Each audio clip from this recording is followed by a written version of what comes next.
Assalamualaikum warahmatullahi wabarakatuh. Sahabat beriman, bukan karena kita cukup lalu bersedekah, namun bersedekahlah maka kita akan merasa cukup. Familiar dengan ungkapan tersebut? Ya, sebagai makhluk sosial, kita memang dituntut lebih peka dengan keadaan. Terkadang, rasa serakah dalam diri terlalu menguasai, sehingga sedekah dan berbagi menjadi hal yang sulit dilakukan. Padahal, Allah sudah menyiapkan pahala berlipat dengan jalur ibadah yang satu ini. Namun apa jadinya ketika sedekah menjadi momok bagi sebagian orang karena terpaksa di depan publik? Seperti kasus salah seorang ustadz kondang di Indonesia yang disoroti karena terkesan mendesak jamaah untuk sedekah. Bagaimana Islam mengaturnya? Tonton video ini hingga akhir agar tidak sesat. Dalam membuka pintu rezeki dan meraih pahala, ada banyak cara yang kita lakukan.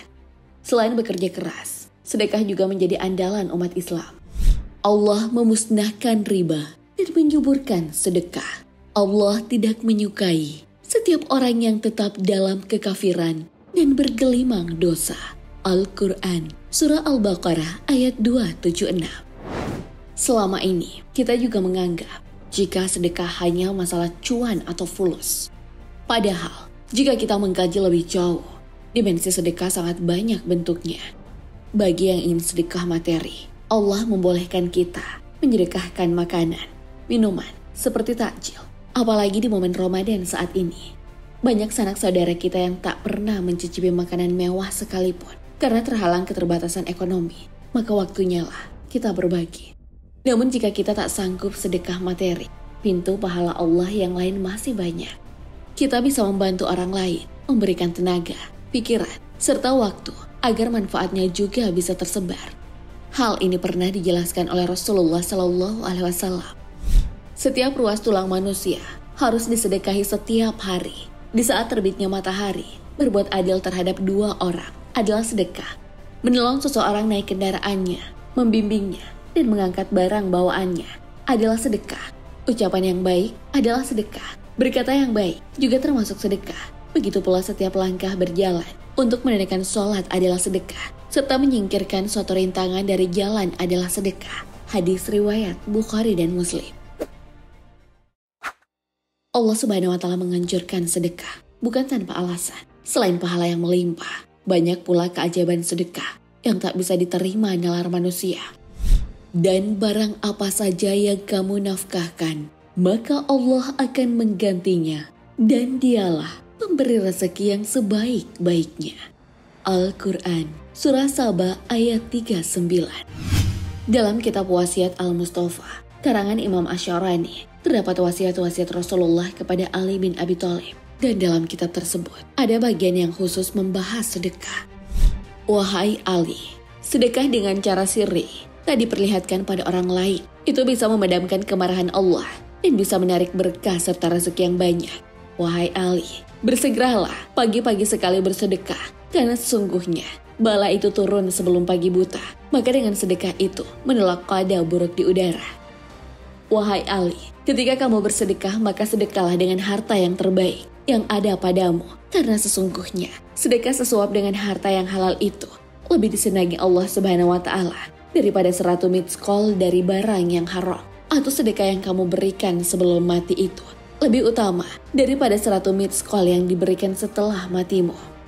Wahai Ali, bersedekahlah engkau untuk orang-orang yang telah mati. Maka sesungguhnya Allah Subhanahu wa Ta'ala memerintahkan para malaikat untuk menyampaikan sedekahnya orang yang hidup kepada orang-orang yang telah mati, sehingga orang-orang yang telah mati itu bahagia, bahkan lebih bahagia daripada ketika di dunia. Dan orang-orang yang mati itu berdoa, Ya Allah, ampunilah untuk orang yang menerangi kubur kami, dan berikanlah kebahagiaan padanya dengan syurga, seperti dia telah membahagiakan kami dengan sedekahnya. Sedekah tidak mengurangi kekayaan. Jika selama ini kita beranggapan bahwa harta kita akan terkikis karena sedekah, maka pikiran tersebut harus ditepis pelan-pelan. Sebab Allah telah menjanjikannya dengan pahala yang besar. Berimanlah kamu kepada Allah dan Rasul-Nya, dan infakkanlah di jalan Allah sebagian dari harta yang Dia telah menjadikan kamu sebagai penguasanya. Maka orang-orang yang beriman di antara kamu dan menginfakkan hartanya di jalan Allah memperoleh pahala yang besar. Al-Quran, Surah Al-Hadid ayat 7. Tak hanya mendapatkan pahala yang berlipat, siapa sangka jika sedekah juga memiliki segudang manfaat untuk kesehatan.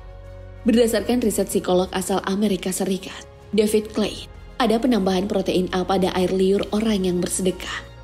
Air liur ini menambah sistem kekebalan tubuh seseorang. Yang menarik, resiko kematian juga ternyata lebih rendah ketika orang gemar bersedekah.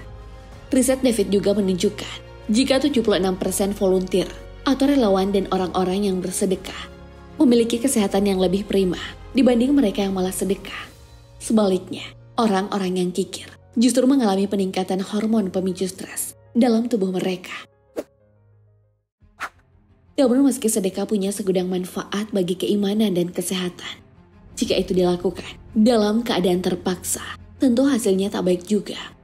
Speechless, netizen dibuat kelimpungan oleh salah satu ustadz kondang di Indonesia yang selalu menggembar-gemborkan the power of sedekah kepada umat Islam. Belum selesai perkara yang satu, muncul lagi video sang ustadz yang terlihat ngamuk dan butuh duit sejumlah 1 triliun di media sosial. Sontak video tersebut menjadi bahan candaan netizen. Tak henti-hentinya komentar pedas dilayangkan kepada sosok yang bernama lengkap Jam'an Nur Khotif Mansur atau yang akrab disapa Ustadz Yusuf Mansur. Selama ini, ceramah sang ustadz dianggap menyejukkan jamaah karena petuah-petuahnya yang lembut. Namun seiring mencuatnya kasus yang diduga penipuan yang melibatkan namanya, nama Yusuf Mansur pun mulai terseret. Video-video lamanya ketika mengajak jamaahnya bersedekah menjadi sorotan netizen sebab video-video tersebut dianggap mendesak jamaah untuk sedekah di depan publik. Salah satu videonya, potongan video tersebut menunjukkan bagaimana sang ustadz mengajak seorang ibu bupati untuk bersedekah. Ibu tersebut sudah menyerahkan uang sejumlah 5 juta rupiah. Namun apa yang terjadi selanjutnya? Ternyata dengan amat halus, Ustadz Yusuf Mansur mencandai ibu tersebut untuk melepaskan perhiasan yang ada di jari-jarinya. Sontak, ibu bupati itu melepaskan cincinnya dan disambut dengan ucapan basmalah oleh sang ustadz. Pada momen lain, ketika Ustadz YM membawakan ceramah di salah satu stasiun TV, ia mendatangi beberapa pejabat dan menanyakan apakah mereka sedang membawa dompet. Di berbagai ceramah sang ustadz, ia memang menekankan jika umat Islam tak perlu ragu untuk bersedekah karena akan digantikan 10 kali lipat dari sebelumnya. Saat mengisi program acara tersebut, Ustadz pun menanyakan kepada pak pejabat tentang hitungan-hitungan bonus jika ia menyedekahkan 2 juta rupiah. Pak pejabat pun memilih menyedekahkan uangnya dalam jumlah banyak dan akhirnya disambut oleh salam dari Ustadz. Uang tersebut pun masuk ke kantong sang Ustadz. Meski tak bisa dipastikan apakah acara ini settingan belaka atau memang masuk kantong Pak Ustadz, namun fenomena semacam ini seakan melukai hati umat Islam. Apalagi jika harus bersedekah di depan umum dalam keadaan terpaksa. Selain itu, yang juga membuat umat Islam resah karena Ustadz YM terus mengulangi perbuatannya di berbagai acara. Meski kedudukan sedekah dalam Islam itu sunnah, namun para penceramah tidak sebaiknya membuatnya seolah-olah wajib. Hal tersebut juga pernah dituturkan oleh Abu Yahya. Menurutnya, kita tidak boleh zalim kepada orang kaya dan tidak boleh juga zalim kepada orang miskin. Orang yang tidak wajib zakat tak boleh dipaksa untuk berzakat. Dan kita tak boleh memaksa orang lain melebihkan jumlah zakat seseorang, meski dengan iming-iming lebih banyak manfaatnya. Allah berfirman, berinfaklah kepada orang-orang fakir yang terikat oleh jihad di jalan Allah. Mereka tidak dapat berusaha di bumi. Orang yang tidak tahu menyangka, mereka orang kaya karena memelihara diri dari meminta-minta. Kamu kenal mereka dengan sifat-sifatnya. Mereka tidak meminta kepada orang secara mendesak.